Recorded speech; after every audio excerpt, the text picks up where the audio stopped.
Ladies and gentlemen, it's an honor to address you on this important International Day, which brings together the global community around a noble and urgent goal: enhancing the resilience of societies in the face of risks and disasters through proactive investment in prevention rather than simply responding to crises as they occur. Early disaster reminds us of the fragility of life and of our shared duty to protect it. The cost of inaction is measured not only in numbers, but in lives, homes, and futures lost. In Palestine, despite immense political, security, and economic challenges and the severe restrictions imposed on the movement and access of people, we continue to act with determination to build a comprehensive national system for disaster risk reduction and to strengthen both societal and institutional resilience. Our resilience is not theoretical. It's a daily practice. It is the strength of families rebuilding again and again. It is also the will of institutions that keep serving despite limited means. Our government have conducted a comprehensive national risk assessment, developed detailed maps of population centers and infrastructure, launched the National Strategy for Disaster Risk Reduction 23-27, and worked with our local authorities across the West Bank and Gaza to strengthen local resilience and improve the readiness of civil defense facilities, hospitals, and schools. Ladies and gentlemen, we cannot speak of disaster risk reduction without confronting the daily reality of our people who live under constant threat, where disasters are not natural but man-made.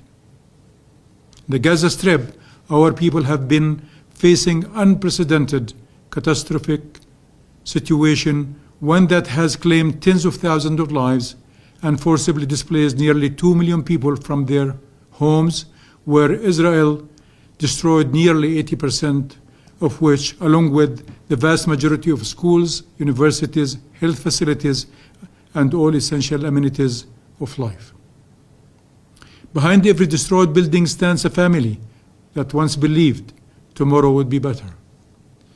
Behind every shattered school, children still dream of learning. In response, the Palestinian government launched the National Operations Room for emergency interventions to oversee and coordinate immediate response and early recovery.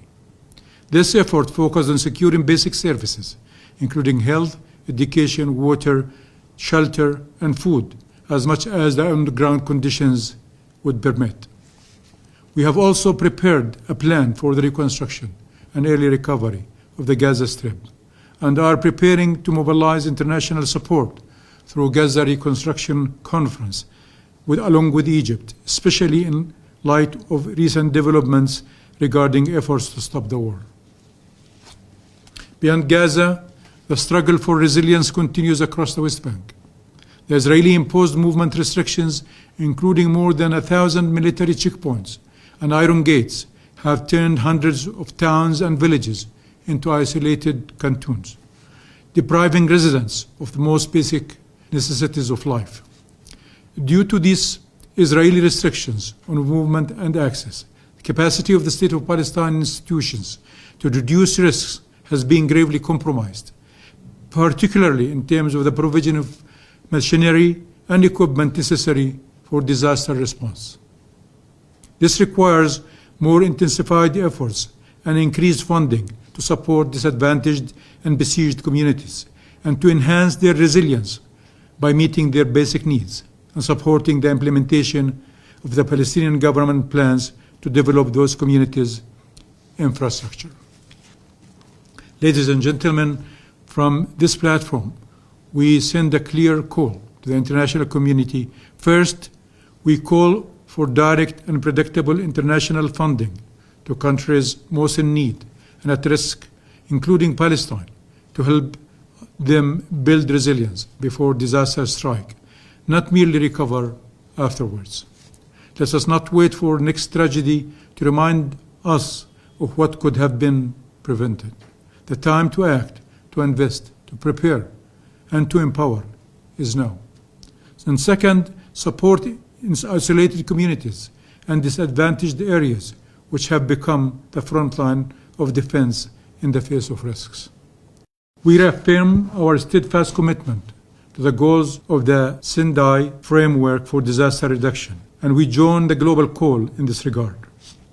Let us shift funding from disasters to resilience and from emergencies to preparedness for humanity, for justice, for peace. Thank you.